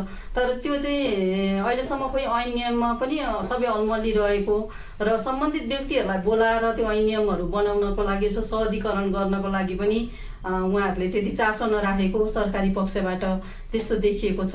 अब सङ्घीय कानुनहरूको कुरा पनि स्थानीय तहहरूले चाहिँ राम्रोसँग त्यसलाई चाहिँ फलो नगरिरहेको अवस्थामा चाहिँ हाम्रो अधिकारहरू चाहिँ कुण्ठित भइरहेको अवस्था। दर्जनौं डिपियुजहरू छन्, वकालत गर्ने तपाईँहरू जस्तो अधिकार कर्मीहरू हुनुहुन्छ। अब चाहिँ यो बेलामा पनि अझै पनि यस्तो अवस्था छ भनेर भनिराख्दाखेरि तपाईँहरूलाई कस्तो महसुस हुन्छ? ग्लानी महसुस हुन्छ कि हुँदैन? हामीलाई ग्लानी महसुस हुन्छ, किनभने अब हामी अधिकार कर्मीहरू छौँ होइन, यत्रो अधिकार कर्मीहरू छौँ, हामीले यत्रो जोइन्ट एडभोकेसी पनि गरिरहेका छौँ सङ्घीय लेभलमा अनि प्रादेशिक तहमा स्थानीय तहमा, तर पनि हाम्रो कुराहरूलाई चाहिँ राम्रोसँग सुनवाई भइरहेको अवस्था छैन। प्रेसर नपुगेको हो, राज्यलाई दबाब यो प्रेसर पनि नपुगेको हो जस्तो मलाई लाग्छ, किनभने कि तपाईँहरू नै आफूले चाहिँ एकदम विभक्त अवस्थामा हुनुहुन्छ? तपाईँहरूको आन्दोलन कि विभक्त भएर हो कि अब भनौँ न एकीकृत रूपले चाहिँ प्रहार गर्न नसकेर हो कि के हो त? के लाग्छ तपाईँलाई? आन्दोलन त हामी गरिरहेकै छौँ एकीकृत रूपमा होइन, जस्तो वर्गीय संस्थाहरूले आफ्नो किसिमबाट पनि गरिरहेको छ भने सबै वर्गको एउटा अधिकारलाई लिएर हामी आन्दोलन पनि गरिरहेको अवस्था छ। तर गर्दा गर्दै पनि हेरौँ न, अब रोजगारीको अवस्था त्यस्तो अवस्था छ, हामीले पाइरहेको 5% आरक्षणलाई पनि विभिन्न बहानामा होइन अरूलाई चाहिँ वर्गीकरण गरेर डिभाइड गरेर चाहिँ हाम्रो प्रतिशतलाई पनि झारेको अवस्था छ। यसरी हेर्दाखेरि सरकारले चाहिँ यो अपाङ्गता भएका व्यक्तिहरूलाई चाहिँ दया मायाले हेर्दै कमसेकम कानुनमा सुरक्षित गरेको कुरालाई कार्यान्वयन गर्दै पनि हुन्थ्यो, तर त्यो पनि नभइरहेको अवस्था छ के। यहाँ त हाम्रो अधिकार हामीले पाउने कुराहरू हामीले बोल्दा बोल्दै पनि हामीले विभिन्न किसिमको आन्दोलनहरू गर्दा गर्दै पनि सङ्घीय रूपमा आन्दोलनहरू गऱ्यौँ, स्थानीय तहमा गऱ्यौँ, प्रादेशिक लेभलदेखि गऱ्यौँ, गर्दा गर्दै पनि हाम्रो अधिकारहरू चाहिँ कुण्ठित भइरहेको अवस्था छ। यो चाहिँ म सरकार राज्य नै दोषी देख्छु, किनभने उनीहरूले आफ्नो देशको नागरिक हाम्रो छोराछोरी हो नि त, हाम्रो अभिभावक हो नि सरकार भनेको होइन। हाम्रो परिवारमा आमा बुवाले एउटा अपाङ्गता भएको छोराछोरीलाई विभेद गरेर अरूसँग छोराछोरीलाई मात्रै राम्रो शिक्षा स्वास्थ्य उपचार रोजगारीको व्यवस्था गर्यो, सामाजिक कुराहरूमा क्रियाकलापहरूमा भाग गरायो भने उसको जीवन कस्तो हुन्छ? त्यो किसिमले सरकारले चाहिँ यी हाम्रा नागरिकहरू हुन्, उनीहरूको अधिकार चाहिँ हामीले उनीहरूलाई दिलाउनुपर्छ, यो कानुनबाट चाहिँ हामीले कार्यान्वयन गराएर उनीहरूलाई खोजी दिलाउनुपर्छ भन्नेमा हामीले हाम्रो अधिकारहरू कुण्ठित भयो, हामीलाई यो अधिकार चाहिन्छ त्यो अधिकार चाहिन्छ, हाम्रो आवश्यकता यो हो भनेर भन्दै बोल्दा बोल्दै पनि यहाँ चाहिँ खोसिएको अवस्था छ के। यसो चाहिँ जस्तो कानुनमा छ, तर कानुनको कुराहरूको व्याख्या पनि आफ्नो विवेकले होइन त्यो यो कानुनमा यो कुरा लेखिएको छ यो कुरा हुनैपर्छ भन्दा पनि उसको आफ्नो सोच के हो, कुन संस्कृतिबाट हुर्केको छ, कुन संस्कारबाट हुर्केको छ, उसको सोच के हो, त्यसरी चाहिँ कानुनको व्याख्या भयो। त्यो पद्धतिले विधिले काम गर्ने कुरालाई त उसको सोचले कसरी असर गर्ला? त्यो विधि चाहिँ गरेको छ, एकदमै गर्छ त्यो चाहिँ। कल्चरले हामीलाई धेरै प्रभाव पारेको हुन्छ। मैले आजै अन्तर्राष्ट्रिय अपाङ्गता दिवसको सन्दर्भमा एउटा कल्चर सम्बन्धी जोडेर एउटा लेख लेखेको थिएँ। आज राइजिङ नेपालले प्रकाशन पनि गरेको छ। के हुन्छ भने मान्छेको चाहिँ खास पर्सनालिटी डेभलपमेन्टमा प्राइभेट स्पेयर, पब्लिक स्पेयर र कल्चरल स्पेयर हुन्छ कि तीनवटा क्षेत्र हुन्छ कि मान्छेले पर्सनालिटी डेभलपमेन्ट गर्ने क्रममा। अब प्राइभेट स्पेयर पनि अपाङ्गता भएका व्यक्तिहरूका लागि एक्सेसिबल छैन। प्राइभेट स्पेयर भन्नाले कम्पनीहरू, तपाईँको सङ्घ संस्थाहरू आदि इत्यादि जो छन् त्यो पनि एक्सेसिबल छैन। पब्लिक स्पेयर भन्नाले सरकारी संरचनाहरू, तपाईँको सरकारी जागिरहरू भए, अस्पतालहरू भए, स्कुलहरू भए होइन, यो पब्लिक संरचना पनि एक्सेसिबल छैन। अहिले भर्खर सीताजीले भन्नुभयो नि जुन कल्चरल स्पेयर छ नि, कल्चरल स्पेयर पनि अपाङ्गता भएका व्यक्तिहरूले इन्जोय गर्न पाएका छैनन्। अनिखेरि के गरिन्छ भने हामी चाहिँ खास गरी सेमनेस एप्रोच भन्छ कि। सेमनेस एप्रोच भनेको फर्मल इक्वालिटी होइन, सैद्धान्तिक रूपमा समानता। तपाईँ जहाँसुकै जानुहोस् अपाङ्गता भएका व्यक्तिहरूको हकमा भर्न अलिक गाह्रो पऱ्यो, हामीलाई चाहिँ समस्या पऱ्यो भनेर तपाईँ प्रधानमन्त्रीबाट पनि जानुहोस्, प्रधानमन्त्रीले नाइ भन्नेवाला हुनु नि। राष्ट्रपतिबाट पनि जानुहोस् कसैले नाइ भन्दैन। जोसुकैबाट पनि जानुहोस् तपाईँ अगाडि जानुहोस्, कसैले पनि अपाङ्गता भएका व्यक्तिहरूको हकको कुरा गर्नुभयो, अलिकति राम्रो कुरा लिएर जानुभयो भने नाइ भन्नेवाला छैन। सबै सकारात्मक। यो चाहिँ सेमनेस एप्रोच हो कि, यो फर्मल एप्रोच हो कि। पोजिटिभ यो फर्मल एप्रोच। अब तपाईँको संविधान पनि त्यसै गरी फर्मल्ली इज गुड। हाम्रो अपाङ्गता अधिकार ऐन तपाईँ हेर्ने हो भने सायद विश्वमै 2-4वटामा गनिन्छ होला, त्यति राम्रो गरी लेखेको छ। संवैधानिक रूपमा त मौलिक अधिकार रूपमा अपाङ्गता भएका व्यक्तिहरूको कुराहरू सम्बोधन भएको छ। पक्कै छ, म यो जोड्दैछु है। अनिखेरि अब हेर्नुहोस् है त, अब जब त्यो सेमनेस एप्रोचमा छ नि, यसबाट चाहिँ हामी अगाडि बढ्नुपर्छ। के गर्ने त त्यसो भए? सेमनेस एप्रोचबाट हुँदो रहेछ भने चाहिँ के गर्ने? मान्छेहरूमा अघि सीताजीले भने जस्तो अवेरनेसहरू जगाउनु पर्यो, अब जानु पर्यो, सरकारले चाहिँ अलिकति फन्डहरू रेजिङ गर्नु पर्यो, सरकारले स्रोत साधनहरू अपाङ्ग महासङ्घहरू जस्ता अरू डिपिओजहरू जस्तालाई पनि दिनु पर्यो, मोबिलाइज गर्नु पर्यो। यो गऱ्यो भने अनि अलिकति प्रोटेक्टिभ एप्रोचतिर जान्छ कि। हल्का सुरु चाहिँ भएको छ, केही फन्डहरू केही सरकारले पनि वितरण गर्ने पनि गरेको छ, प्रोटेक्टिभ एप्रोचमा हल्का गएको छ। तर खासमा सबैभन्दा बेस्ट भनेको चाहिँ इन्क्लुजन अथवा सबैको लागि उपयुक्त हुने भनेको चाहिँ करेक्टिभ एप्रोच हो। करेक्टिभ भनेको चाहिँ कस्तो हुन्छ भनेदेखि जब मान्छेलाई चाहिँ निड हुन्छ, जब मान्छे चाहिँ त्यो सेमनेसबाट अलिकति प्रोटेक्टिभबाट अगाडि बढ्छ, अनिखेरि ऊ चाहिँ करेक्टिभ एप्रोचमा जान्छ। जस्तो तपाईँ चाहिँ कुनै कम्पनीमा तपाईँ जागिर खानुभएको छ, तपाईँलाई चाहिँ अब सुरुमा के भने हो यो अपाङ्गता भएको मान्छे बिचरा उसलाई दिउँ ल भनेर हामीले गत वर्ष यो क्याम्पेन पनि चलाउनु, यो जागिर सम्बन्धी क्याम्पेन धेरैजनाले त्यसरी दिए। नहुने रहेछ, यो त अपाङ्गता भएका व्यक्तिहरूले त काम गर्न नसक्ने रहेछन्, उनीहरूलाई फ्रेन्डली पनि नहुने भनेर धेरैले फेरि चाहिँ त्यसलाई सस्टेन गर्न सकेनन्। अनि के भयो त्यसलाई चाहिँ प्रोटेक्टिभ बनाउन पनि सकेनन् उनीहरूले, करेक्टिभ पनि गरेन, प्रोटेक्सन पनि उनीहरूले गरेनन्। जस्तो प्रोटेक्सन गर्नलाई उनीहरूले के गर्न सक्थे भनेदेखि त्यो उनीहरूको लागि चाहिँ केही कुरा व्यवस्थापन गर्न सक्थे, रिजनेबल एकोमोडेसन गर्न सक्थे, आउन जानलाई केही बसहरू अथवा केही साधनहरूको व्यवस्था गर्न सक्थे होइन, अथवा उनीहरूलाई सजिलो कामहरू दिन सक्थे, त्यो पनि गरेनन्। अब करेक्टिभ एप्रोचमा जानलाई त हामीलाई अहिले गइरहेको स्थिति पनि छैन। करेक्टिभ भन्नाले चाहिँ त्यो आवश्यकता अनुसार उनीहरूलाई सबै किसिमको उपलब्धता हामीले दिन सक्नु पर्थ्यो। त्यस कारण हामी सेमनेस एप्रोचमा छौँ, हल्का अलिकति यो प्रिजर्भ गर्ने अथवा संरक्षण गर्ने, दया गर्ने कुराहरूमा मिक्स छौँ, तर करेक्टिभमा हामी जान सकेका छैनौँ। सोसल पर्सेप्सन फरक छ कि अब हामीले चाहिँ करेक्टिभ एप्रोचमा जानको लागि हामीले जस्तै अब जस्तो बौद्धिक अपाङ्गता भएको व्यक्तिहरू जसलाई चाहिँ अथवा रातो कार्ड होल्डर व्यक्तिहरू जो कति नै होला नि यो देशमा होइन, यो देशमा हदै भए रातो कार्ड भएका मान्छेहरू कति सरकारले दिएको ल 50,000 होला मानौँ, 50,000 व्यक्तिको लागि अहिले जति दिनुपर्ने हो त्यो एकजना मात्रै पर्सनल एटेन्डेन्स दिए पनि हुन्छ नि। यो कुरो कहीँ पनि रोक्दैन सर, यसलाई संविधानले नि रोकेको छैन, कानुनले रोकेको छैन। नेपालको अपाङ्गता अधिकार ऐनको दफा 9 मा हरेक वडा लेभलमा अपाङ्गता भएका व्यक्तिहरूका लागि सहायता सेवा उपलब्ध गराइनेछ भनेर चाहिँ लेखेको छ, ऐनमा लेखेको छ।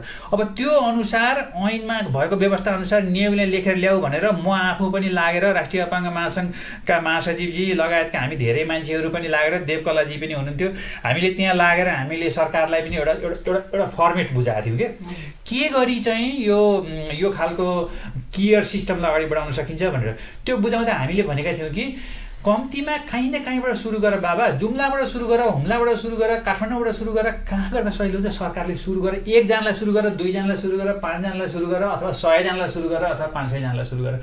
कम्तीमा काहीँबाट सुरु गर जसलाई चाहिँ 1 जना भने पनि अलिकति काम अगाडि बढोस् भनेर। तर त्यो कुरो चाहिँ सुनवाई गरेको छैन, त्यसकारण हामीले यसलाई चाहिँ सर भन्नु भएको छ सरकारले दिने हो, सरकारले दिने होइन लिन योग्य बनाउने हो क्या, उसको सबलीकरण सशक्तिकरणमा जोड दिने हो क्या सरकारले। जिम्मेवार निकाय हो सरकार। अङ्ग नहुँदैमा रङ्ग नहुने, उमङ्ग नहुने हुन्छ, ढङ्ग नहुने हुन्छ। अङ्ग नहुँदैमा उसको रङ्ग पनि हुन्छ, उमङ्ग पनि हुन्छ, जोस जाँगर पनि हुन्छ। त्यसलाई हजुरले भने जस्तो कसरी त्यो योग्य बनाउनु? उसको सक्षम बन्ने त उसको अधिकार, मौलिक अधिकार छ नि। राज्य जिम्मेवार निकाय हो, त्यही नै भने हो होइन, राज्य जिम्मेवार निकाय हो। यहाँ थुप्रै अन्तर्राष्ट्रिय अपाङ्ग दिवस मनाएर छौँ हामी। दिवसको नाममा दिवस आज पनि भर्खर हामीले बिहान भ्रिकुटी मण्डपमा सरसफाइ अभियान गऱ्यौँ, हिजो एउटा बहस कार्यक्रम गऱ्यौँ होइन, पत्रकार सम्मेलन गऱ्यौँ हिजो। विविध विषयमा हामी यो गर्छौँ त्यो गर्छौँ भनेर अनेक थरीका गफ चाहिँ भएको छ। सप्ताहव्यापी यो छ, सप्ताहव्यापी छ, हेर्नुहोस् सप्ताहव्यापी दिवस मनाउने कुरा चाहिँ भएको छ। तर जुन ठाउँमा जसलाई जसरी सबलीकरण गरेर राज्यको विकासको मूल प्रवाहमा ल्याउनु पर्ने हो त्यो मामिलामा राज्य चुकेको छ। फेरि नेतृत्व गर्ने यो चुकेको छ भन्ने यसलाई नचुक्ने बनाउने र यसलाई चाहिँ ठ्याक्कै काम गर्ने बनाउने चाहिँ कसले हो भनेको हो। हामी सतर्क छौँ। अहिले फेडरल डेमोक्रेटिक प्र्याक्टिसमा आइसकेपछि हामी सतर्क भएको छौँ र हामीले राष्ट्रिय अपाङ्ग महासङ्घमा केही राम्रा साथीहरू जस्तो देवकलाजी नयाँ फिगरको रूपमा आउनु भएको छ अहिले राष्ट्रिय अपाङ्ग महासङ्घ नेतृत्व तहमा। उहाँहरूलाई हामीले अहिले प्रस्तुत गराएको छौँ। राष्ट्रिय महासङ्घ हेर्नुहोस् तपाईँहरूको काम यो हो, राज्यसँग तपाईँ कुन मन्त्रालयसँग, कुन निकायसँग, कुन एजेन्सीसँग कसरी लड्नुपर्ने हो, कोसँग कोलाबोरेसन गरेर पार्टनरसिप गरेर तपाईँले दूरदराजमा रहेका ग्रामीण तहमासम्म कसरी जाने हो होइन उहाँहरूको सबलीकरण उहाँलाई ट्रेनिङ दिने हो कि उहाँलाई शिक्षा स्वास्थ्य रोजगारको अवसर दिने हो कि त्यो रोड म्याप महासङ्घसँग छ कि छैन रोड म्याप मासँग छैन हजुरहरूलाई के लाग्छ मासङसँग छैन एज ए एडभाइजर होइन दूरदराजमा रह्यो भन्दैमा काठमाडौँबाट बाहिर रह्यो भन्दैमा सबै कुराबाट असक्षम अयोग्य हुन्छ भने कति जागरुक छ भनेर तपाईँले बाहिर बसी पनि मूल्याङ्कन त गर्नुभएको छ महासङ्घको भूमिकालाई हामीले के गर्यौँ भने अहिले त महासङ्घको संरचनात्मक अभ्यास समावेश हुनुपर्छ त्यसमा जेन्डर ब्यालेन्स हुनुपर्छ त्यसपछि कास्ट डिस्क्रिमिनेसन हुनु हुँदैन त्यसपछि एकदम पिछडिएका क्षेत्र विशेष रिजनल ब्यालेन्स पनि हुनुपर्छ इक्विटी हुनुपर्छ इक्वालिटी हुनुपर्छ भनेर सबै कुराको ब्यालेन्स म्यानेजमेन्ट गर्नलाई भनेर देवकलाजी लगायतका अहिले हाम्रो मित्रलाल शर्माज्यूले गर्नुभएको छ नेतृत्व होइन महासङ्घको होइन हामीले नयाँ समिति कार्य समिति चयन गरेर पठाएको छौँ अब उहाँले कसरी रणनीति बनाउनुहुन्छ हाम्रो सल्लाह लिनुहुन्छ हाम्रो हेर्नु बाँकी छ र हामी उहाँलाई अझ होसियार गराउँछौँ र राज्य महासङ्घमा चाहिँ यस्तो पनि छ महासङ्घमा चाहिँ मैले पनि महासङ्घको अलिकति अनुभव पनि गरेको छु सामान्यतया महासङ्घमा जाने बेलामा चाहिँ कसरी जानुहुन्छ नेतृत्वमा जाँदाखेरि चाहिँ कस्तो कल्चर छ भनेदेखि होइन त्यहाँ गएपछि म एकदम पूर्ण अशक्त अपाहत भएको पक्षमा बोल्छु अब म त्यहाँ गएर यस्तो काम गर्छु यति बोल्छु यति एडभोकेसी गर्छु ज्यान दिएर काम गर्छु अब यो उनीहरू चाहिँ एकदम तल परे उनीहरूको लागि चाहिँ केही न केही म गर्छु भनेर जाने बेलामा अनि के हो पनि त्यो एउटा हाम्रो छ नि मान्छे चाहिँ एकदम तपस्या गरेर चाहिँ जन्मिन्छ अरे कि अब हे भगवान् म जन्मिन पाएँ भने म यति प्रभुको आराधना गर्छु यति गर्छु भनेर जन्मिन्छ अरे जन्मेर त्यहाँ गएर रुने बित्तिकै सब बिर्सिन्छ अरे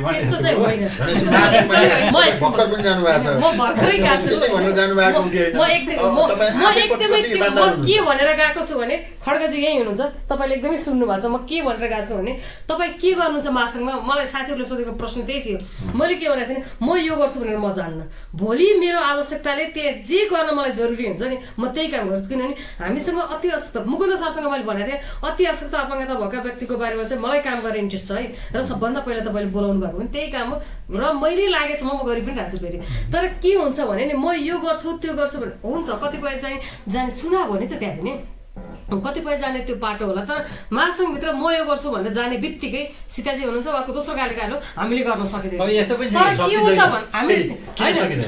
म यो गर्छु भन्ने बित्तिकै किनभने त्यहाँभित्र राज्यभित्र के छ भन्ने कुरा हामीले हेर्नु पर्यो नि हामीसँग अघि भर्खर त्यत्रो बस पनि कोही पनि कल्याणकारी तरिकाले बाहेक अधिकारमुखी तरिकाले हेरेको छैन संरचनाहरू त्यो खालको छैन भन्ने कुरा हाम्रो अहिलेसम्म त्यही बसमा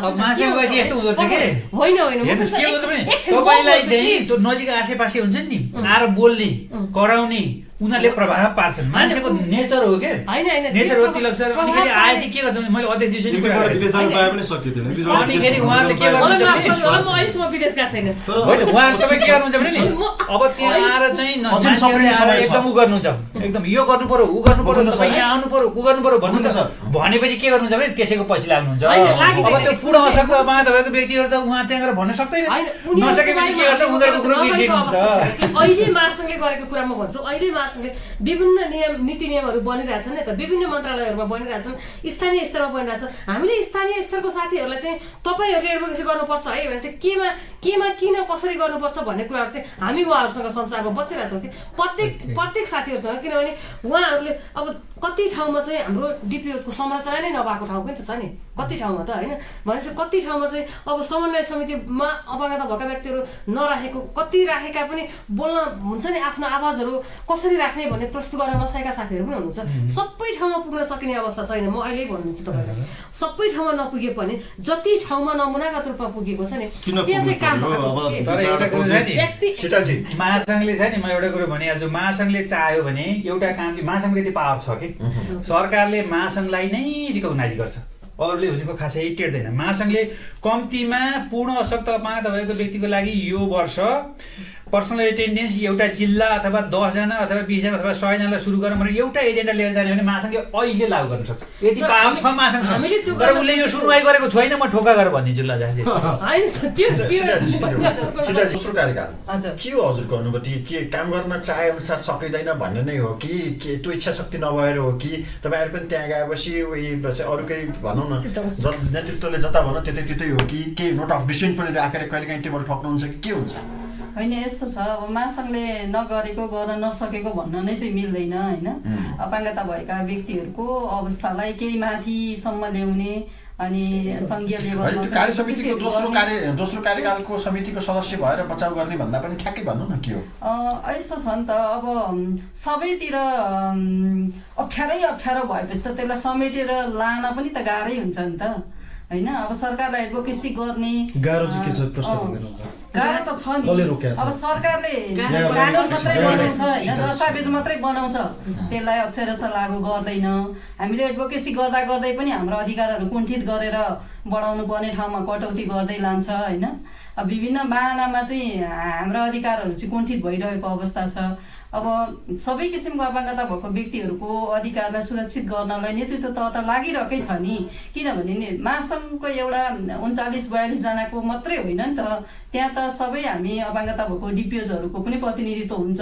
रोड म्यापहरू बनाउने प्लानिङ गर्ने कुराहरूमा हामी डिपिओजहरू सबैलाई बोलाएर उहाँहरूकै राय सल्लाह सुझाव लिएर रोड म्यापहरू बनाएर गरिरहेका हुन्छौँ। उसले निर्धारण गर्छ नि त, त्यसले के आउटपुट दियो भन्ने कुराले निर्धारण गर्छ नि त। त्यसमा सन्तोषजनक छ कि छैन? के सन्तोषजनक त छैन। आउटपुट सन्तोषजनक भइदिएको भए त हाम्रो जीवनस्तर त धेरै माथि पुग्थ्यो नि होइन। अब हामी यहाँ नेतृत्व तहमा काम गरिरहेका मान्छेहरूको त जीवनस्तर सन्तुष्टजनक छैन भने अब आउटपुटलाई लिएर त्यसको जुन ग्रामीण तहमा भएका अपाङ्गता भएका व्यक्तिहरूको जीवनस्तरलाई माथि उठाउने कुरा त सन्तोषजनक छ भन्न त हामी सक्दैनौँ। नीतिगत तहमै पनि त हस्तक्षेपकारी भूमिका जुन गर्नुपर्ने हो महासङ्घले, नीतिगत तहमै पनि त नसकेको होला नि त। के छ चाहिँ कोटा पनि घटाउने परिस्थिति बनिरहेछ, त्यसभित्रको जुदाइ कहाँनिर पुगिरहेको छ? के छ ठ्याक्कै घटेको भन्ने कुरा होइन। जस्तै हामीले केही महिना अगाडि समावेशिता बचाउ आन्दोलन गर्नुभएको थियो नि, हामीले केही महिना अगाडि केही महिना अगाडि समावेशिता बचाउ आन्दोलन गऱ्यौँ हामीले।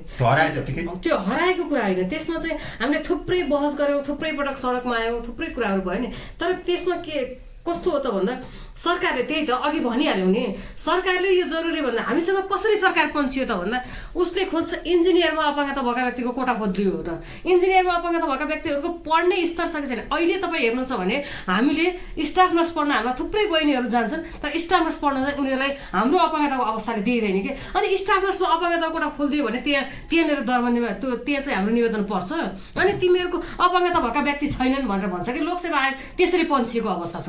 त्यसरी त्यो राज्य कति उत्तरदायी छ भन्ने कुरा हुन्छ नि त। इन्जिनियरमा अपाङ्गताको कोटा खोलिदियो भने इन्जिनियरै पढ्न सक्ने त हाम्रो अपाङ्गता भएको व्यक्तिहरूले उनीहरूले के गर्न सक्छ भन्ने कुरा हुन्छ नि त। जस्तै आर्मी र पुलिसमा चाहिँ अपाङ्गता भएको व्यक्तिहरूलाई लिँदैन होइन, आर्मी र पुलिसमा अपाङ्गता भएको व्यक्ति लिँदैन, त्यहाँनिर खोलेको छ भने त अर्थ रहँदैन नि। त्यहाँ त भलै त्यहाँ कोटा खोलेको अहिलेसम्म सुन्नमा आएको छैन। तर हामीसँगै के अरे लोकसेवा आयोगको आयुक्तले भन्नुभएको तपाईँहरूको चाहिँ हामीले यसरी खोल्दाखेरि चाहिँ यो कोटाहरू पाएन अरे। स्टाफ नर्समा पढ्ने उहाँहरूलाई कोटै छँदै छैन के अरे, तिमीहरूले पढ्न पाउँदैनौ भनेको छ अपाङ्गता भएका व्यक्तिहरूलाई। इन्जिनियरिङमा पढेका व्यक्तिहरू छैनन्, प्रशासनिक कुराहरूमा खोल्नु पाउनुपर्छ भनेर लड्ने त तपाईँहरू नि त, त्यही लड्न भनेर पठाएको नि तपाईँ होइन, पाउनुपर्छ भनेर लड्ने। तर कति कुराहरूमा त हामीले व्यावहारिकता हेर्नुपर्छ नि। एउटा ठिक छ, यो व्यावहारिकता ठिक छ होइन, एउटा चाहिँ व्यावहारिकताका नाममा मुद्दाहरू डिफ्युज हुने, अधिकार डिफ्युज हुने, त्यो खतरा। हामीले स्टाफ नर्समै कोटा दियौँ, हामी लोकसेवा लड्छौँ भनेको होइन। प्रशासनिक कुरामा खोइ त त्यो सोच्ने कति कुराहरू ल आर्मी पुलिसमा चाहिँ सक्दैन, ल अपाङ्गता भएको व्यक्तिले भोलि लड्न जानु पर्यो भने सक्दैन भनेर राज्यले त्यसलाई दिएन भने त त्यो त हामीले अन्तबाट पूर्ति गर्न पाउनु परेन। प्रशासनिक कुराहरूमा हामीले गर्न पाउनु पर्यो नि त। खोइ त त्यो बारेमा राज्य राखेका छौँ, हामीले राखेका छौँ। तर के छ त भन्दा जहिले पनि कल्याणकारी तरिकाले भएको छ। किन सुनिएन भन्ने एकैछिन किन सुनिएन त भन्दाखेरि अपाङ्गता भएका व्यक्तिहरू सडक जाम गर्न सक्दैनन् कि। हामी माइती घर मण्डलमा आएर सक्छौँ भने सडक जाम गरेर पुरै आगो बाल्न सकेन। तर के भयो त भन्दा एग्रेसिभ किसिमले हामी जान नसक्दाखेरि चाहिँ उनीहरूले के भयो भने जहिले पनि कति ग्रुप छ त भनेर मात्रै हेर्ने कुरा भयो कि। तर यदि सोच्यो भने एकजना अपाङ्गता भएको व्यक्तिसँग कति जोडिएको छ? मुक्त सर तपाईँ सोच्नुहोस् त, तपाईँको छोरीको पेरिफेरीमा कति जोडिएको छ? हामीले त्यो तरिकाले सोच्यौँ भने एउटा व्यक्ति तपाईँको छोरीलाई 4 जना सहयोग गर्ने मान्छे सरकारले राखिदिने हो भने तपाईँ त्यो भित्र चाहिँ कतिजना लाभान्वित हुन्छन्? सरकारले भनेपछि शालीन रूपमा प्रस्तुत हुनु नै तपाईहरुको लागि के कमजोरी भयो? हाम्रो कमजोरी त्यही हो। राज्यको अगाडि राज्यले हाम्रो शालीनतालाई चाहिँ स्वीकार गरेन। मलाई चाहिँ यस्तो पनि लाग्छ है, जसले तोडफोड गर्छ, हाहो गर्छ अनि त्यही ग्रुपलाई गरेको राज्यले विध्वंसात्मक किसिमले चाहिँ आन्दोलन होइन, हामी जिम्मेवार पनि हुनुपर्छ। मलाई लाग्छ प्ले कार्ड बोकेर हामीको चक्काजाम गर्ने, ज्ञापन पत्र लगेर बुझाउने त्यस्तो व्यवस्था हुन्छ। होइन, मलाई के लाग्छ भने वास्तवमा जिम्मेवार पनि हुनुपर्छ। हामी जिम्मेवार नागरिक पनि हौ। अपाङ्गता भएको व्यक्ति, राष्ट्रिय अपाङ्ग महासङ्घ, डिपिओजहरूले पनि जिम्मेवार भएर काम पनि गर्नुपर्छ। ठिक छ, त्यो संविधानको मकसद अनुसार त्यो कता अलिकति डिभिजनमा अलि मार्जिनलाइज ग्रुपहरू बढी भए अथवा छुट्याउने पनि क्लस्टरहरू धेरै भयो भने घटाउने कतिपय त्यो तार्किक छ भने त्यसलाई मान्नुपर्ने पनि अवस्था पनि आउन सक्छ। त्यो जिम्मेवार एउटा हामी पछि हट्न पनि मिल्दैन। तर पनि सरकार चाहिँ सेमनेस एप्रोचमा छ, जनरल एप्रोचमा छ। अघि मैले भने होइन, हामीले सामान्य तरिकाले एनएफटिएनको रोल चाहिँ के हुन्छ भने अब एक किसिमको सल्लाह, एउटा एनएफटिएन, अब हामी सबै पनि एउटा समग्रमा एनएफटिएन नै हो होइन, हामी सबै हौँ। तर जुनसुकै कुराको पनि नेतृत्व चाहिँ एउटाले गरेको हुन्छ कि मैले जे बोलिरहेको छु त्यसमा मेरो खुट्टाको नि त भूमिका हुन्छ नि त, मेरो हातको भूमिका हुन्छ, मेरो सबै त्यो अङ्गको भूमिका हुन्छ भने जस्तै त्यो मेन बोल्ने काम चाहिँ मुखले गर्छ नि त। भने जस्तै एनएफडिएन भने चाहिँ मुख हो हामी सबैको।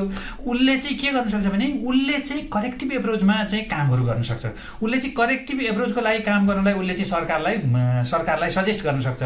उसले चाहिँ तपाईँको स्ट्राटेजी कस्तोहरू बन्नु पऱ्यो भने प्रायोरिटी तपाईँको पहिलो प्राथमिकता के हो भनेर सोद्धाखेरि एनएफडिएन चाहिँ मेरो पहिलो प्राथमिकता यो हो भनेर उसले भन्न सक्नुपर्छ। अहिले अलिकति अलि यो छरिएको प्राथमिकता छ कि तपाईँ आएर भन्नुभयो यो गर्नुपर्छ भनेपछि हुन्छ ल त्यही गर्ने, अर्को आएर भन्नुभयो त्यही गर्ने खालको भएको छ। तर यसलाई चाहिँ कम गरेर एनएफडिएनले चाहिँ तपाईँ मार्फत पनि म भन्न चाहन्छु, एनएफडिएनले चाहिँ पूर्ण अशक्त अपाङ्गता भएका व्यक्तिहरूको हक हितको लागि उनीहरूलाई पनि कम्तीमा भिजिबल बनाउनको लागि, कम्तीमा उनीहरूको पनि केही सरकारको कुराहरूबाट लाभान्वित हुने बनाउनको लागि जुन त्यो भत्ता छ 3000 त्योभन्दा बाहेक पनि उनीहरूले केही बेनिफिट पाउनको लागि काम गर्नु पर्यो। त्यति काम गर्यो भने सरकारले पनि बुझ्छ, एनएफडिएन मार्फत सरकारले बुझ्छ। सरकारले त्यसरी बुझ्यो भने केही न केही काम गर्न सक्छ। तपाईँ मार्फत यो टेलिभिजन मार्फत एनएफडिएनको टिमलाई पनि यो जाओस्, सरकारलाई पनि यो मेसेज जाओस् कि यो कुरो चाहिँ हामीले गरेर मन्त्रालयतिर भन्यो भने खोइ त एनएफडिएनले कुरो ल्याएको छैन, तपाईँ एनएफडिएन गरेर भन्नुहोस् न।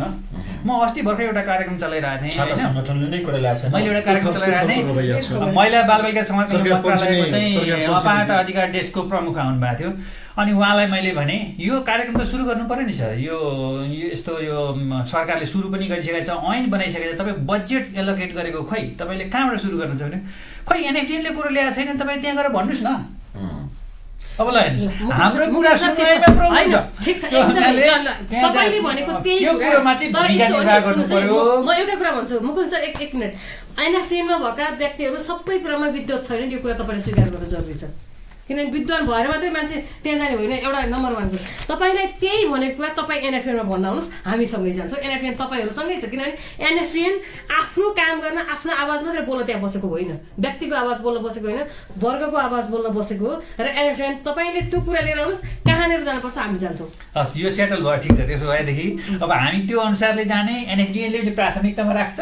आशा गरौँ यो टक सोको आधारमा एनएफडिएनले पहिलो प्राथमिकतामा राखेर अपाङ्गता पूर्ण अशक्त अपाङ्गता भएका व्यक्तिहरूको हेरचाह सम्बन्धी कुरोलाई, जबकि सरकारले यो कुरालाई राखिसकेको छ, अब तपाईँले एनएफडिएन मार्फत यो कुरालाई लिएर हामी चाहिँ अगाडि जान सक्यौँ भनेदेखि यसले काम गर्न सक्छ। अहिले मैले नै अस्ति यो मिटिङमा कुरो यो उठाएको थिएँ, उठाएपछि एनएफडिएनले लगभग यसलाई बिर्सेको त म भन्दिनँ, यो प्राथमिकता थिएन। अनि मैले त्यो मिटिङमा चाहिँ मैले अध्यक्ष मार्फत भनेर एउटा चाहिँ हेरचाह सम्बन्धी कार्यक्रम राख्नलाई मैले निकै पहल गरेपछि त्यो राखिएको पनि छ। त्यो मार्फत यो टक सो हुँदै पक्कै यो टक सोले पनि केही कन्ट्रिब्युट गर्ला। अनि त्यो छलफलको कार्यक्रम मार्फत यो वर्ष चाहिँ यो वर्षको बजेटबाट नभए भनेदेखि खोजखाज गरेर भए पनि नभए एनएफडिएनले मोडलको रूपमा भए पनि यो वर्गलाई काम गर्नुपर्छ। समाज परिवर्तन गर्ने भनेको त्यो भयो भने यो दिवस मनाउनुको औचित्यता सार्थकता अगाडि बढ्छ। मोफसलमा गरौँ न, मोफसलमा गरौँ, ठिक छ। तर परिवर्तनका सम्भाग भनेको तपाईँ हामी हो, हाम्रो वर्गीयताको लागि होइन, तपाईँ हामी मिलेर गरौँ। महासङ्घ सधैँ तपाईँहरूसँगै छ, आफैमा केही पनि होइन। साथीहरू, 28औं अन्तर्राष्ट्रिय अपाङ्गता दिवस मनाइरहँदा अहिलेको नारा के रहेछ भने दिगो विकासको लक्ष्य अपाङ्गता मैत्री भविष्य। त्यो अपाङ्गता मैत्री भविष्य भनेको उनीहरूको शिक्षा, स्वास्थ्य र रोजगारका कुरालाई ग्यारेन्टीको रूपमा लानु पर्यो। हेर्नुहोस्, धेरै सार्वजनिक स्थलहरूमा र्याम्प छैन, व्हिलचेयर फ्रेन्डली छैन। व्हिलचेयर फ्रेन्डली र्याम्प चाहियो, पब्लिक बिल्डिङ्स चाहियो। त्यो काठमाडौँमा चाहिँ केही प्र्याक्टिसमा छ, केही सहरी क्षेत्रहरूमा प्र्याक्टिसमा छ। हेटौँडा, पोखरा लगायतका होइन बिल्डिङ्स केही बिल्डिङ्समा चाहिँ अलिकति डिजेबल फ्रेन्डली छ। नत्र धेरै सरकारी निकायहरू, सार्वजनिक स्थलहरू अपाङ्गता मात्रै छैन, व्हिलचेयर फ्रेन्डली छैन, वाइट क्यान फ्रेन्डली छैन, deaf and hard of hearing friendly छैन। बहिरात्व शुद्ध श्रवण बालबालिकाहरू, विद्यार्थीहरूलाई उच्च शिक्षाको लागि अझ राज्यले दिनुपर्ने वातावरण, अवसर अझै पनि कम छ। अपाङ्गता मैत्री भविष्य भनेर जुन अहिलेको नारामा जुन राखेको छ, यसको चाहिँ टार्गेट के हो भने, यसको चाहिँ मेन एम के हो भने अपाङ्गता भएका जति पनि विभिन्न खालका, हामी 10 प्रकारका अपाङ्गता भएका हुन्छौँ, यी सबै खालका अपाङ्गता भएका व्यक्तिहरूलाई सहज पहुँच हुने गरी सबै क्षेत्रमा सहज पहुँच हुने गरी उनीहरूलाई कसरी सबलीकरण गर्न सकिन्छ, कसरी समानुपातिक प्रतिनिधित्व गर्न सकिन्छ, कसरी उहाँहरूको मूल प्रवाहमा उहाँलाई ल्याउन सकिन्छ, विकास मूल प्रवाहमा। र सरकारले सम्बन्धित सरकारवाला निकायहरू, चाहे त्यो डोनर एजेन्सिज होस्, चाहे लोकल लेभलको डिपिओज होस्, लोकल लेभलको हेल्थ डिपार्टमेन्ट होस्, लोकल लेभलको चाहिँ लिगल डिपार्टमेन्ट होस्, गभर्मेन्ट मेकानिजम्स होस् होइन, मदर ग्रुप्स होस्, युथ क्लब्स होस्, यी सबै सोसाइटीका जति पनि सोसल अर्गनाइजेसन्स छन्, त्यो सबै सोसल अर्गनाइजेसनसँग मिलेर हातेमालो गरेर यो डिसेबिलिटीको कुरालाई चाहिँ अलिकति उत्थान गर्नको लागि धेरै पहल गर्नु जरुरी छ। हामीले केही अभ्यास त गऱ्यौँ, जस्तो एनएफडिएनको बारेमा देव म्यामले र मुकुन्द सर पनि अब एनएफडिएनकै लामो समयदेखि हुनुहुन्छ। केही अभ्यास चाहिँ भएको छ, नभएको होइन। त्यो अभ्यास, त्यो सङ्घर्ष, त्यो आन्दोलनको फलस्वरूप संविधानमा पनि केही समेटिएको छ। यो सकारात्मक पक्ष हो, तर अझै पनि यतिले पनि पुग्दैन। हामीले केही छिमेकी देशहरूसँगको उहाँहरूको प्र्याक्टिसलाई हेरेर नेपालमा पनि अझै गर्न सकिन्छ कि हाम्रो उपलब्ध स्रोत साधनलाई सही सदुपयोग गरेर, व्यवस्थापन गरेर अपाङ्गता भएका व्यक्तिहरूको शिक्षा, स्वास्थ्य, रोजगारमा पहुँच कसरी गर्ने त, उनीहरूको सुनिश्चित भविष्य कसरी निर्धारण गर्ने भनेर अहिलेको जुन नारा छ यो सार्थक बनोस्, हाम्रो यो शुभकामना छ। सीताजी, हामी अन्त्यतिर छौँ, के छ तपाईँको? अब अहिले हामी 28औं अपाङ्गता दिवस मनाइराख्ने सन्दर्भमा छौँ होइन। हाम्रो नारा नै छ, अब यहाँहरूले पनि भनिसक्नुभयो, दिगो विकासको लक्ष्य होइन, अपाङ्गता मैत्री अर्थात् पहुँचयुक्त भविष्य। पहुँचयुक्त भविष्य भनेको सबै किसिमबाट पहुँचयुक्त हुनु पर्यो होइन। अब हाम्रो भौतिक संरचनादेखि लिएर हाम्रो सामाजिक संरचना, हामीप्रतिको सोच होइन, सोसाइटीमा अरू मानिसहरूले हाम्रो बारेमा सोच्ने कुराहरू सबै चाहिँ हामी पहुँचयुक्त हुनु पर्यो। सबैतिर हाम्रो चाहिँ पहुँच बढ्नु पर्यो। सबै क्षेत्रमा हामीलाई चाहिँ एउटा समावेशीकरणको जुन एउटा अवधारणा छ, त्यो चाहिँ एउटा अवधारणा मात्रै नभएर त्यसलाई प्र्याक्टिकल्ली रूपमा चाहिँ लागू गर्न सकोस्, राज्यले पनि यी कुराहरूलाई, सबै कुरालाई ध्यान दिन सकोस् होइन। हाम्रो नागरिक समाज, निजी क्षेत्र सबैतिर चाहिँ हाम्रो रोजगारीका कुराहरू, स्वरोजगारीका कुराहरू, यी सबै कुराहरूमा चाहिँ सामाजिकीकरणका कुराहरू छन् होइन। अपाङ्गता भएको महिलाको अहिले न्यायमा पहुँचको कस्तो अवस्था छ, यी सबै कुराहरूमा चाहिँ हाम्रो जीवन चाहिँ पहुँचयुक्त हुन सकोस् भन्दै म यो 28औं अन्तर्राष्ट्रिय अपाङ्ग दिवसको अवसरमा सबैजनालाई चाहिँ शुभकामना दिन चाहन्छु। अब हामी कार्यक्रमको अन्त्यमा छ, कसैको केही भन्नु छ, छुटेको कुरा? जस्तै हामी अहिले 28औं अन्तर्राष्ट्रिय अपाङ्गता दिवस मनाइरहँदाखेरि जसले टिभी हेरिरहनु भएको छ र योसँग सरोकार राख्ने व्यक्तिहरू सबैलाई म के अनुरोध गर्छु भने, व्यक्ति पहिला समावेशी हुन सिक्नु पर्यो, समावेशी गराउन सिक्नु पर्यो। सोच सबभन्दा ठुलो कुरो सोच हो कि हाम्रो सोचमा जबसम्म सकारात्मक परिवर्तन आउँदैन, जबसम्म उसलाई चाहिँ म इन्क्लुड गर्छु, उसलाई चाहिँ म समावेश गराउँछु भन्ने कुरा दिमागमा आउँदैन, हामीले सोच्न सक्दैनौँ, तबसम्म चाहिँ विभेद जरुर रहिरहन्छ कि। किनभने नियममा छ, कानुनमा छ, हामी भन्छौँ अहिले पनि कल्याणकारी छ, अधिकारमुखी छैन। किनभने छ नि त, नियमावलीमा छ, हाम्रो संविधानमा छ, कानुनमा छ, सबै कुरा छ नि त। तर कार्यान्वयन पक्षमा भएका व्यक्तिहरूमा त्यो सकारात्मक सोच नहुँदाखेरि नभएको हो नि त। कल्याणकारी अझै पनि त्यहाँ कल्याणकारी कि हामी त्यो पालिकाले नदिएको होइन कि पालिका आफैमा त्यो नामले नदिएको होइन पालिकाभित्र बस्ने व्यक्तिहरू जस्तै त्यो काम गर्दै हुनुहुन्छ अथवा परदेशमा बस्ने व्यक्तिहरू सङ्घमा बस्ने व्यक्तिहरू उहाँहरूको सोचमा चाहिँ परिवर्तन आओस् कि दिगो विकासको लक्ष्य भनेर जुन 2030सम्ममा चाहिँ सबै कुरामा सबै समावेशी भन्ने कुराहरू छ नि जबसम्म त्यो सोच चाहिँ चेन्ज हुँदैन सोचभित्रै चाहिँ समावेशताको कुरा आउँदैन त्यो चेन्ज हुनु चाहिँ गाह्रो छ किनभने जतिसुकै जस्तासुकै नारा लागे पनि जस्तासुकै स्लोगनहरू राखे पनि त्यो स्लोगनले परिवर्तन ल्याउने होइन सोचले परिवर्तन ल्याउने हो त्यसमा यही 28औं अन्तर्राष्ट्रिय अपाङ्गता दिवस हामी मनाउँदै गर्दाखेरि प्रत्येक व्यक्ति प्रत्येक वर्ग प्रत्येक जात प्रत्येक लिङ्ग सबैमा चाहिँ अपाङ्गता भएका व्यक्तिहरूलाई सकारात्मक तरिकाले नै उनीहरूलाई समावेश गराउनुपर्छ कल्याणकारी तरिकाले होइन कि अधिकारमुखी तरिकाले चाहिँ उनीहरूलाई हामीले समावेश गराउनुपर्छ ऊ बराबरको संरचना अथवा ऊ बराबरको सिद्धान्त ऊ बराबरको काम कार्यान्वयन भयो भने हामीले चाहिँ समावेश गराउन सक्छौँ ऊ चाहिँ हामीसँगै सँगसँगै लिएर हिँड्यौँ भने परिवर्तन सम्भव छ अथवा विकास सम्भव छ भन्ने किसिमको चाहिँ त्यो चाहिँ हामी एकदमै अनुरोध गर्न चाहन्छौँ राष्ट्रिय अपाङ्ग महासङ्घ चाहिँ यहाँहरू प्रत्येकसँग सँगसँगै छ अभियानमा हामी सँगसँगै छौँ अभियानको लागि चाल्न खोजेको होइन हामी परिवर्तनको लागि सकारात्मक परिवर्तनको लागि चाल्न खोजेको यहाँहरू सबैले 28औं अन्तर्राष्ट्रिय अपाङ्गता दिवसको शुभकामना मलाई अन्तमा के भन्नु छ भन्दा पनि के भने अब कामै नभएको भन्ने कुरो त होइन सरकारी तर्फबाट पनि कामहरू भएका छन् पछिल्लो पिरियडमा राष्ट्रिय अपाङ्ग महासङ्घ भयो अरू डिपिओजहरू भए सबैजनाको इफोर्टले गर्दाखेरि कुनै न कुनै रूपमा कामहरू भएका छन् जति काम भइरहेका छन् त्यसको लागि सबैजनालाई बधाई र तथा शुभकामना छ हामी जति बेनिफिट भएका छौँ त्यो पनि यो प्रयास नगरेको भए त्यो हुँदैन थियो अब यति भनेर चुप लाएर बस्ने कुरो छैन सरकारले चाहिँ नीतिगत रूपमा चाहिँ मलाई लाग्छ कामहरू गरेकै मान्नुपर्छ नीतिगत रूपमा राम्रै कामहरू भएका छन् नीति चाहिँ हामी भन्ने हो भने एनएफडिएन मार्फत हामीले यस्तो खालको नीति विकास गरौँ भनेर जाने हो भने लगभग हामी यो पोजिसनमा छौँ कि त्यो नीतिहरू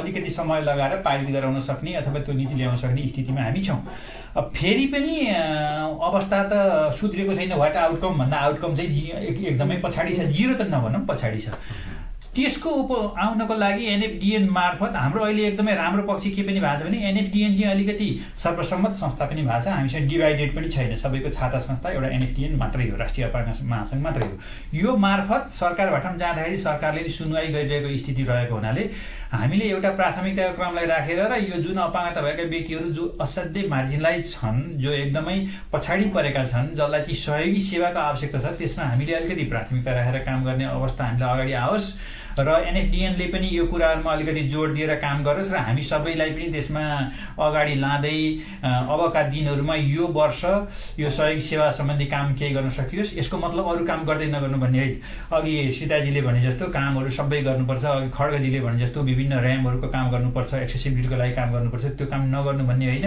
एउटा मेजर कुरो चाहिँ समाएर जानु चाहिँ जरुरी छ त्यसको लागि यो कुरामा फोकस होस् भन्ने चाहिँ म फेरि पनि दोहोऱ्याएर भन्न चाहन्छु सहयोगी सेवा सबैमा जस्तो नीतिगत रूपमा पनि कुरो आइसकेको हुनाले अब त्यसपछि यो सन्दर्भमा हामी सबैमा पनि एकजुट हुने अवसर पनि सृजना होस् यो अन्तर्राष्ट्रिय अपाङ्गता दिवस जसलाई चाहिँ संसारभरि मनाइएको छ यसले चाहिँ हामीलाई अलिकति ऊर्जा पैदा गरोस् सम्पूर्ण अपाङ्गता भएका व्यक्तिहरू त्यो मार्फत यसमा नेतृत्व गर्ने व्यक्तिहरू अनि सम्पूर्ण नेपाली दाजुभाइ दिदीबहिनीहरूमा पनि म यो अवसरमा हार्दिक शुभकामना पनि व्यक्त गर्न चाहन्छु अबका दिनमा अपाङ्गता भएका व्यक्तिहरूले एक्सेसिबल फ्युचरको लागि यात्रा गर्न सकुन् सबैलाई म यो शुभकामना दिन चाहन्छु हस् धन्यवाद नीति राम्रो छ सरकारको नीति एकदम फ्यान्टास्टिक छ नीति राम्रो छ राष्ट्रिय अपाङ्ग महासङ्घ नीति झन् राम्रो छ नीति राम्रो छ रणनीति पनि राम्रो छ तर कार्यनीति चाहिँ त्यति गतिलो देखिन्न हो कार्यनीति राम्रो होस् अबका दिनमा चाहिँ कार्यनीति राम्रो होस् किनभने संविधानले त्यो प्रोभाइड गरिसकेको छ धेरै कुराहरू जस्तो 74 सालको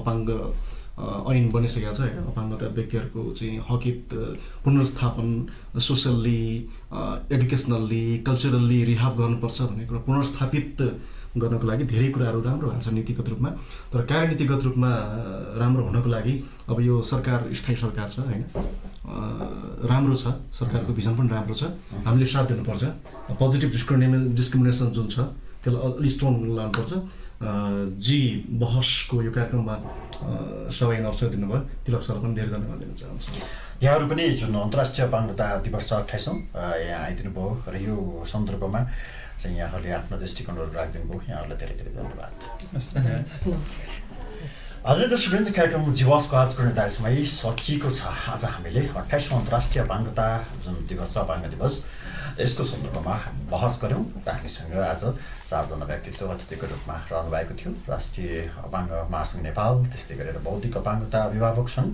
नेत्रहीन महिला सङ्घ र त्यस्तै गरेर समाजशास्त्री एवं चाहिँ एकजना चाहिँ अभियन्ता, यसकै यही सेक्टरको जुन अधिकार कर्मी पनि हामीसँग आज संवादमा हुनुहुन्थ्यो। हामीले अपाङ्गता सम्बन्धी बहस साप्ताहिक रूपमा छेड्दै आएका छौँ र हाम्रो यो अभियान जारी रहनेछ। तपाईँसँग भोलि जीवासमा अर्को एकजना अतिथिसहित आउने छु। त्यतिन्जेलसम्मको लागि म तिलक तिवारी पनि बिदा हुन्छु। हस्त, नमस्कार।